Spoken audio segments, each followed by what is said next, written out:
again and welcome to Oye TV channel.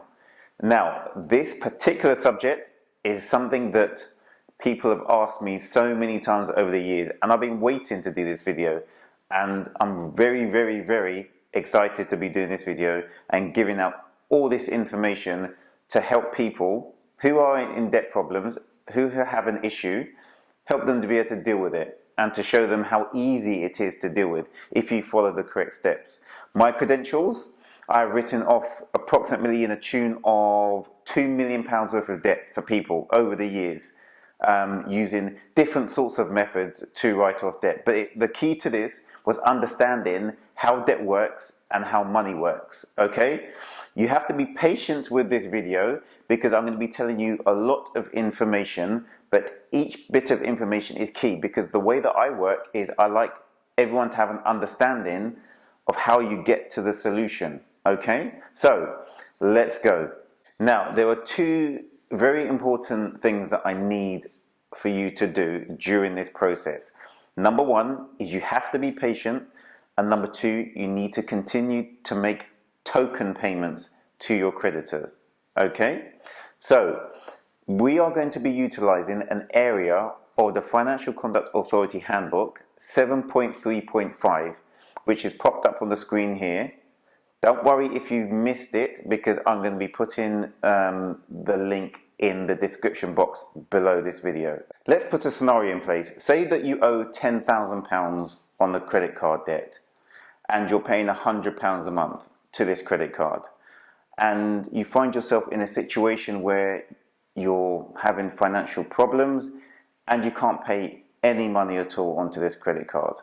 What will happen is the bank will contact you via text message or phone call, letters, email, in order to prompt payment, to try and put something in place so you're paying towards a credit card.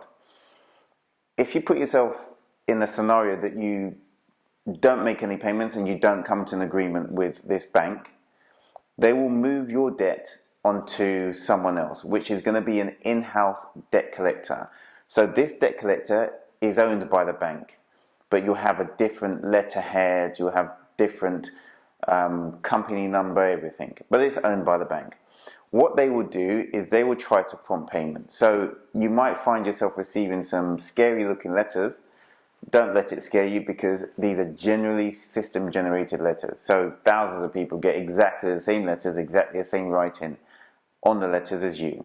Now, I strongly recommend that you keep all communication with the debt collector in writing. That way you have a record of everything that has been said. Then you need to try to make an arrangement with the debt collector to make token payments. I would recommend about £1 a month. They might ask you to fill out an income and expenditure form. You can choose to do that if you wish or not. However, if you do fill out the income and expenditure form, it needs to reflect the payments that you're making to this debt collector.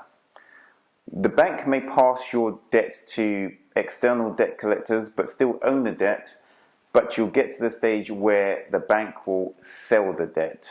Now your debt has been sold, it is important to understand how the debt collector acquires your debt. Now, debt collectors buy debts, we're talking about bank debts in this particular scenario, as a portfolio, so in batches. So your debt will be part of a huge pool of other debts. Now, these debt collectors can pay as little as 3p in the pound. So your £10,000 credit card debt could have cost them £300, around that amount. So this is important to know, as you'll see further on in the video, how this helps you write off a lot of this debt. Now what you need to do is you need to set up an agreement with this debt collector, similar to the agreement you set up with the in-house debt collector for the bank. So you're paying token payments, £1 a month or whatever it is you can afford. You'll keep paying this, it could be for months, a year, more than a year.